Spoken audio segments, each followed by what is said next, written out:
Good afternoon. Up till now, we have seen theory of spur gear and problems related to spur gear.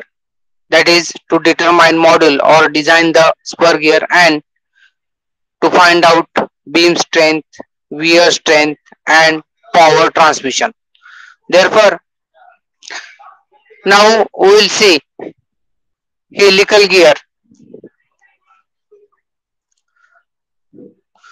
Now these are some photographs of helical gear. Now you are observing the helical gear and you may be thinking that what is the difference between spur gear and helical gear. Therefore, from the photographs or from the images itself, you are getting that in case of helical gear, teeth are inclined on the surface of the gear, while in case of spur gear,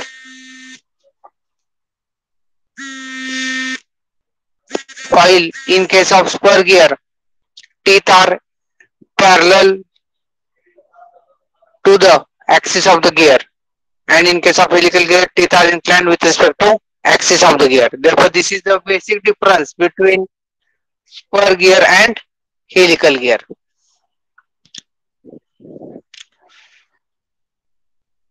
Now, again, in helical gear, there are two types of helical gears, right hand helical gear and left hand helical gear. Now, how to identify right hand helical gear and left hand helical gear? Now, you just see in the slide, there are two figures. First is left hand helical gears, second is right hand helical gears. Therefore, you just see teeth of left hand helical gear. If you will produce that teeth, they will intersect to the axis of the gear towards left side, towards left side. And if you will produce the teeth of the gear in such a way that the teeth will intersect towards right side of the axis, then it is known as right hand helical gear. Always remember, when two helical gears are in contact with each other, right hand helical gear is in contact with left hand helical gear. Therefore, this is left hand helical gear, this is right hand helical gear. Now, how to recognize left hand and right hand? See that this pinion is right hand helical gear. If you produce the teeth, it will intersect towards right side of the axis. Now, these are the left hand. This bigger gear or this wheel is nothing but left hand helical gear. If you produce the teeth, it will intersect towards left side to the axis. Therefore, this is the upper gear is the right hand helical gear, lower gear is the left hand helical gear. Same diagram, pinion right handed helical teeth is in contact with gear left handed helical teeth. Now, we will see basic difference between spur and helical gears. Therefore, first difference is the teeth of spur gears are cut parallel to the axis of the shaft. The teeth of helical gears are cut in the form of a helix on the pitch cylinder. In spur gears, the contact between meshing teeth occurs along the entire face width of the tooth, resulting in a sudden application of the load, which in turn results in impact conditions and generates noise in high-speed applications. In helical gears, the contact between meshing teeth begins with a point on the leading edge of the tooth and gradually extends along the diagonal line across the tooth. That means in case of spur gear, when two teeth are coming in contact with each other, there is a sudden impact of one tooth on another tooth. And in case of helical gear, first of all, contact will take place at point, and then it will go, or that contact will go up to the line contact gradually. Gradually means slowly. Therefore, in case of helical gear, smooth engagement is there, and in case of spur gear, since smooth engagement is not there, therefore when teeth are coming in contact with each other, noise is created in case of spur gear. Therefore, this is the difference between spur gear and helical gear. Now, since in helical gear there is a gradual pickup of load by the tooth, resulting in smooth engagement and quiet operation even at high speeds. Also, helical gears are used in automobiles, turbines, and high-speed applications, even up to 3000 meter per minute. Therefore, this is the difference between spur gear and helical gear.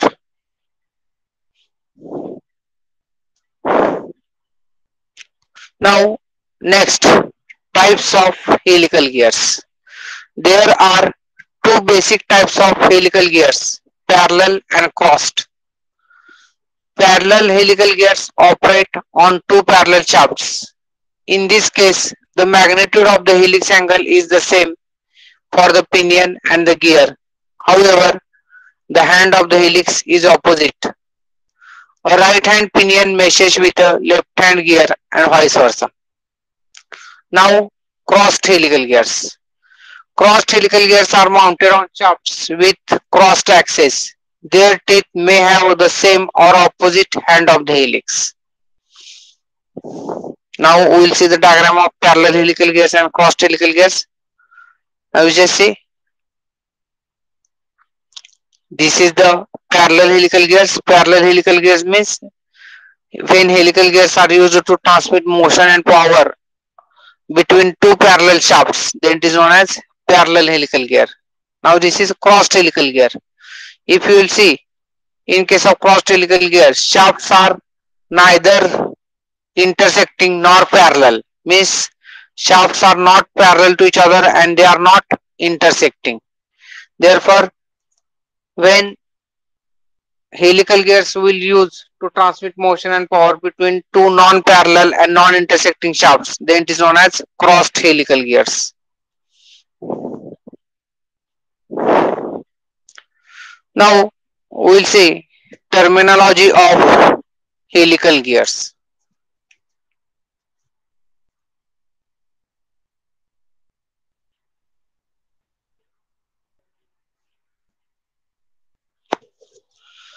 Now you just see same diagram, right handed pinion having helical teeth is in contact with left handed helical teeth gear.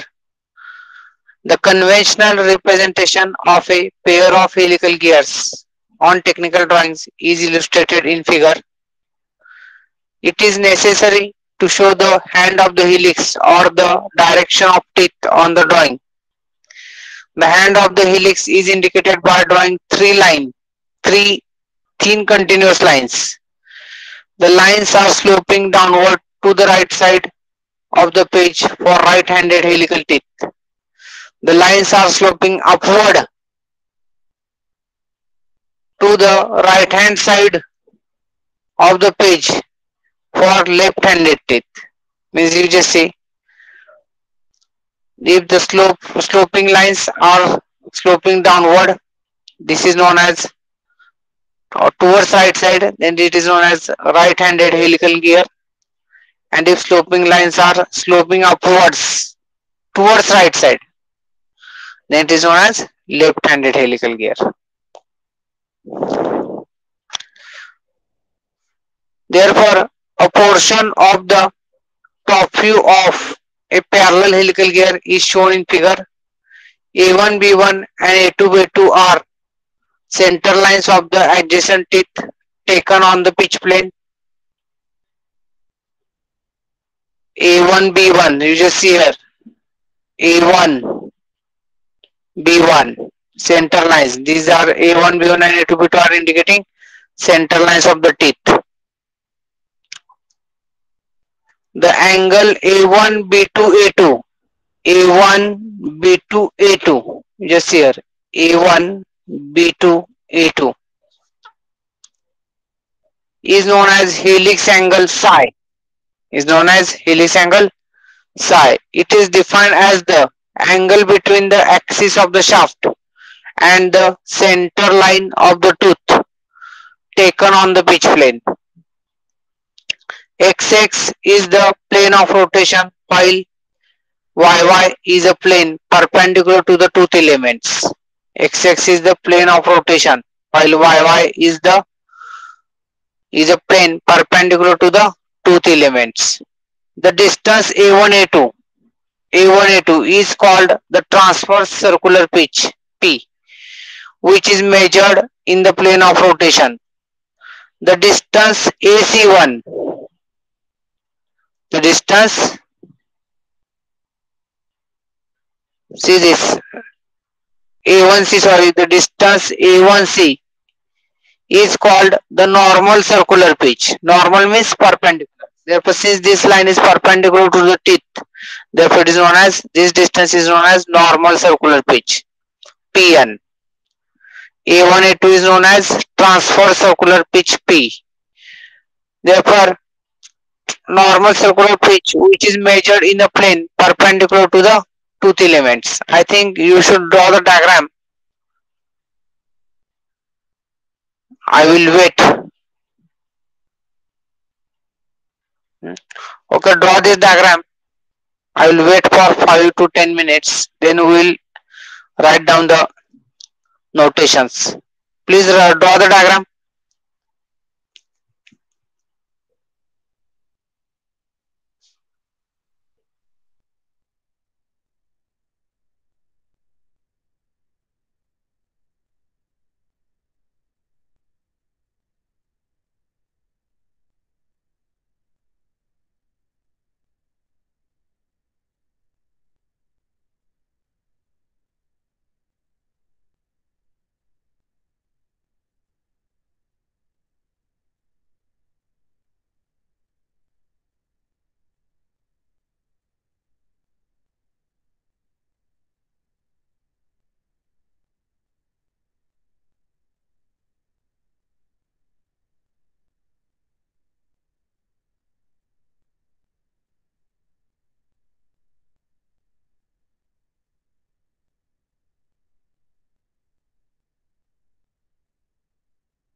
Okay, I think you have drawn the diagram. Now you just see psi is nothing but helix angle. A1, A2, it is known as transverse pitch P. A1C distance, it is known as normal pitch Pn. The alpha n is nothing but helix angle. Alpha n is, sorry, it is normal helix angle. Alpha is nothing but helix angle. Therefore,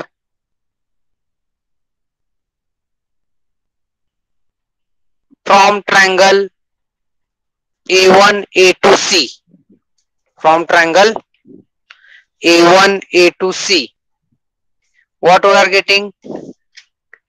See this, A1, A2C, cos of psi is equal to A1C divided by A1A2. Therefore, A1C is nothing but Pn divided by P. Therefore, Pn divided by P is equal to cos of psi. Therefore, Pn is equal to P cos of psi. Equation 1. Now, substituting small p into capital P, that is equal to pi. This equation is there in the spur gear, where small capital P is known as diametral pitch and small p is known as circular pitch. Circular pitch into diametral pitch is equal to pi. This relation is there in spur gear chapter. Therefore, same relation we have taken.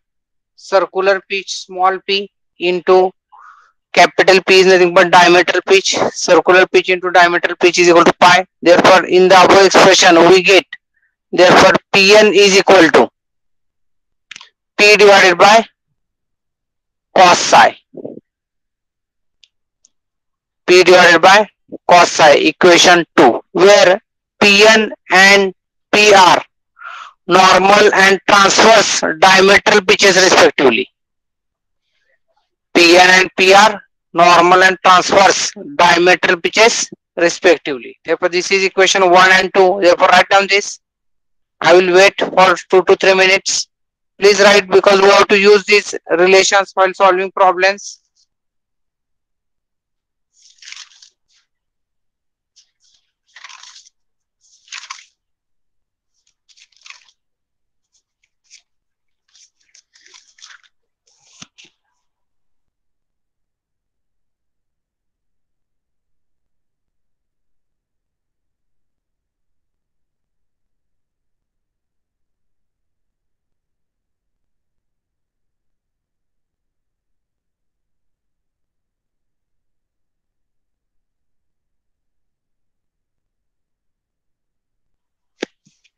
Here alpha n is nothing but normal pressure angle.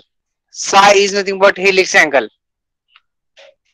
And alpha is nothing but pressure angle.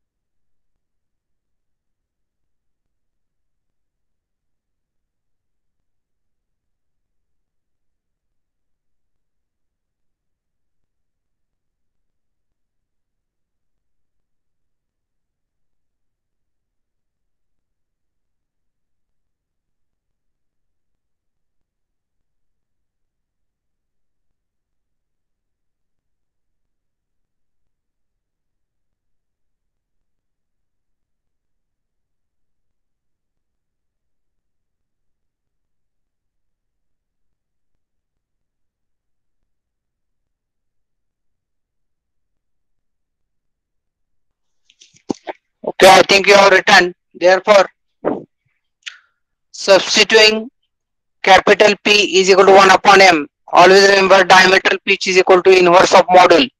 In the above expression, that is equation 2, we have Mn is equal to m cos of psi. Equation number 3, where Mn is equal to normal module in mm, small m is equal to transverse module in mm. The distance A1 B2 is called axial pitch PA. See that A1 B2 axial pitch PA. Therefore, from triangle A1 A2 B2, A1 A2 B2, we can write PA. PA means A1 B2. PA is equal to P upon tan psi. Equation 4. Therefore, write down this.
Okay. Equation number 4. PA is equal to P upon tan psi. There are two pressure angles. First is transverse pressure angle alpha and normal pressure angle alpha n in their respective planes. It can be proved that they are related by the following expression, that is cos of psi is equal to tan of alpha n divided by tan of alpha. Equation 5. The normal pressure angle is usually 20 degree. The pitch circle diameter d of the helical gear is given by d is equal to zp upon pi, which is equal to z divided by capital P, which is equal to z into m, because 1 upon diameter pitch is equal to module, which is equal to, substituting value of m in equation from equation 3, m is equal to mn divided by cos psi. Therefore, we have substituted zmn upon cos psi. Therefore, we are getting equation 6, that is d is equal to zmn upon cos psi. Therefore, write down this.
Okay, I think you are written. The center to center distance,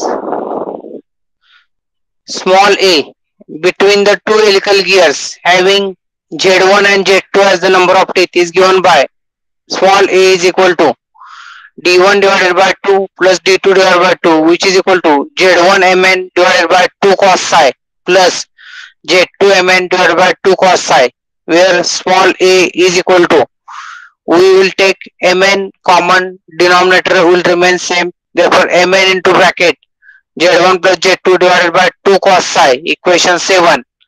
The speed ratio I for helical gears is determined in the same manner as for the spur gears, that is I is equal to speed ratio I is equal to omega p upon omega g is equal to zg upon zp, equation 8, where suffix p and g refer to the pinion and gear respectively. Therefore write down this.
Okay, I think you have written this. Now next, virtual number of teeth. Therefore draw this diagram, virtual number of teeth. Draw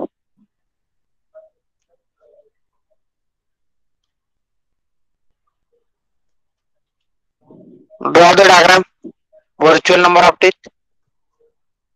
I will wait for 5 minutes.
Okay, now I will explain virtual number of teeth. Now this is the helical gear. I am explaining the diagram. Now we have taken a section perpendicular to the teeth, section A, and that section looks like this, section A. Therefore, this d by 2 and this d by 2 indicates, means d by 2 plus d by 2 means small d. It indicates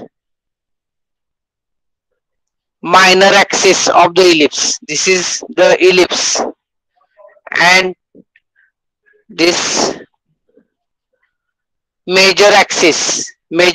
semi major axis value is d by 2 cos psi, and this is d by 2 cos psi, means d cos psi is nothing but semi major axis of the ellipse. Now the pitch cylinder of the helical gear is cut by the plane AA, which is normal to the tooth elements as shown in the figure. The intersection of the plane AA and the pitch cylinder extended produces an ellipse.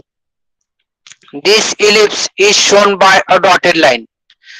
The semi-major axis and semi-minor axis of this ellipse are d by 2 cos psi and d by 2 respectively. It can be proved from analytical geometry that the radius of curvature r dash at the point B is given by, the radius of curvature r dash at the point B is given by r dash is equal to a squared divided by b, where a and b are semi-major and semi-minor axis respectively. Therefore, substituting the values of this tooth you are observing, this tooth is nothing but of virtual tooth.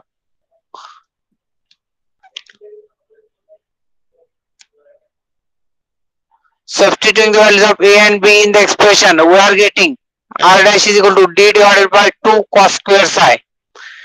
In the design of helical gears, an imaginary spur gear is considered in the plane AA. See that this tooth is nothing but an is tooth of imaginary spur gear with center O dash, having a pitch circle radius r dash and module Mn. It is called a formative or virtual spur gear. It is called a formative or virtual spur gear. Therefore, below this diagram shows the formative teeth or the virtual teeth of the spur gear, where r dash is equal to d divided by 2 cos square psi. B is nothing but face width, psi is nothing but helix angle.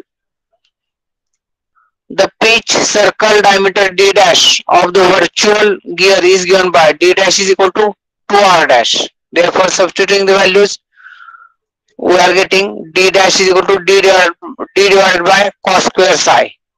The number of teeth z dash on this imaginary spur gear is called the virtual number of teeth, and it is given by z dash is equal to 2 pi r dash divided by pn, which is equal to 2 pi. Substituting the values of r dash, 2 pi into bracket d divided by 2 cos square psi bracket complete divided by, we have to substitute value of pn is equal to pi into mn, which is equal to d divided by mn cos square psi. We know that d is equal to zmn cos psi. Therefore, substituting the values, mn will get cancelled. Therefore, z dash is equal to z upon cos cube psi, where z dash is equal to actual number of teeth.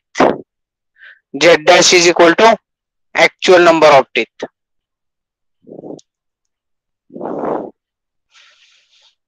The number of teeth z dash on this imaginary spur gear or virtual number of teeth. Therefore, z dash is nothing but number of teeth on imaginary spur gear or virtual number of teeth. Therefore, z dash is equal to z divided by cos cube psi.